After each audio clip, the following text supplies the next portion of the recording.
আজকে যে রেসিপিটি করছি সেটি একটা নিরামিষ রেসিপি। আর এটা পাতে নিয়ে আপনি ভাত রুটি যে কোনো কিছু দিয়ে অনায়াসে খেয়ে নিতে পারবেন, এমন একটা মুখ ছাড়ানোর রেসিপি। নিরামিষ ছোলা আর নারকেল দিয়ে কচু শাক। নমস্কার বন্ধুরা, আশা করছি সকলে ভালোই আছেন। বং কিচেন নতুন একটা রেসিপিতে আপনাদের স্বাগত জানাই। আমি আজকে যে রেসিপিটি করব সেটি কচুর শাক। তার জন্য আমি কালো কচুর শাক ভালো করে কেটে পরিষ্কার করে নিয়েছি।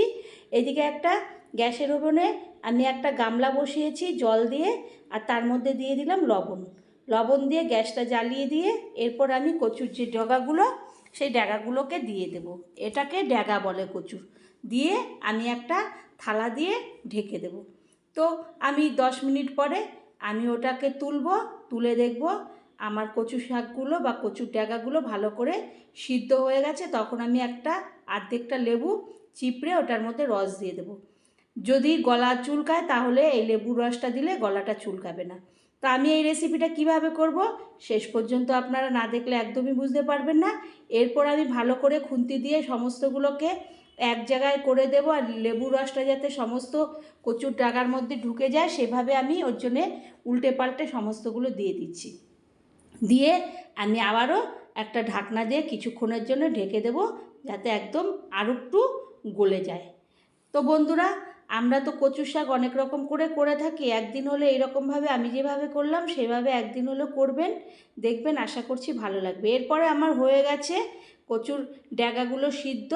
তখন আমি একটা হাতা ছানতে বলে সেই ঝাঁঝরি, সেটা দিয়ে একদম জলগুলোকে ঝরিয়ে একটা ফাইবারের গামলার মধ্যে তুলে নিচ্ছি।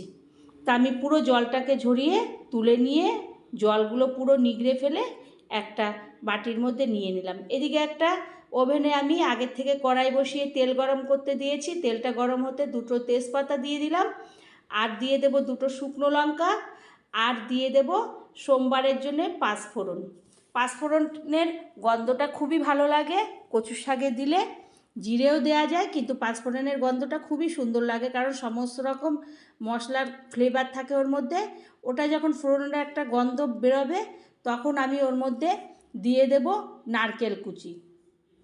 নারকেল কুচিগুলোকে দিয়ে আমি গ্যাসটাকে একটু বাড়িয়ে ভালো করে ওটাকে ভেজে নেব।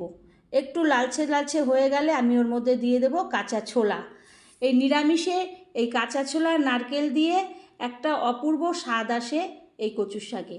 তো তারপরে ছোলাগুলো দেওয়া হয়ে গেলে নাড়াচাড়া করে দিয়ে একটু ফুটে উঠলে ছোলাগুলো, তখন আমি চিড়ে রেখেছিলাম প্রায় 6-7টা কাঁচা লঙ্কা, সেই কাঁচা লঙ্কাটা দিয়ে দেবো। আমি রান্নাটা কাঁচা লঙ্কাতে করব, এখানে লঙ্কার গুঁড়ো টুড়ো দেবো না।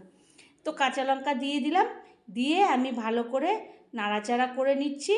যখন একটু নাড়াচাড়া হয়ে গেল তখন আমি ওর মধ্যে দিয়ে দিলাম লবণ। এরপরে দিয়ে দেব হলুদের গুঁড়ো।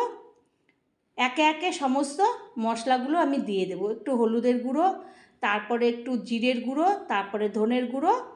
ব্যাস, আমি আর কিছু দেব না। তো এরকম একটা রেসিপি একদিন হলেও করলে আপনি পুরো ভাতটা এটা দিয়ে খেতে পারবেন, কিংবা রুটি দিয়েও খেতে পারবেন। তো সমস্ত মশলাগুলো আমি দিয়ে দিলাম, এখানে লঙ্কার গুঁড়ো ব্যবহার করলাম না।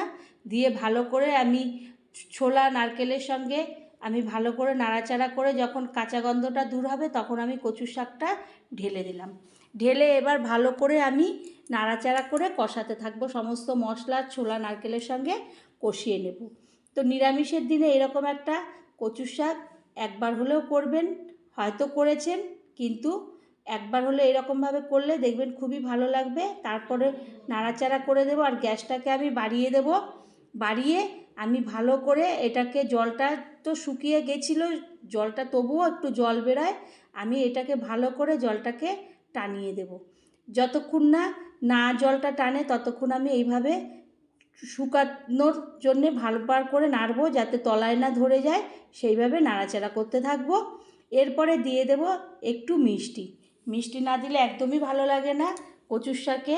আর যদি গলা চুলকোয় তাও মিষ্টি দিলে গলা চুলকোনোটা একটু কমায়, তবুও এটা চুলকোবে না। তারপরে আমি কচুর শাকের মিষ্টিটা দেওয়ার পরে কিছুক্ষণ পরে গ্যাসটা বন্ধ করে আমি এই শাকটাকে একটা প্লেটের মধ্যে তুলে নিচ্ছি। তো বন্ধুরা, আমি এই কচুর ড্যাগা বা কচুর শাকটা যেভাবে করলাম একদিন হলেও বাড়িতে করবেন। ভালো লাগলে আবারও কোনো একটা রেসিপিতে দেখা হবে। ততক্ষণের জন্য ভালো থাকবেন, সুস্থ থাকবেন। ধন্যবাদ।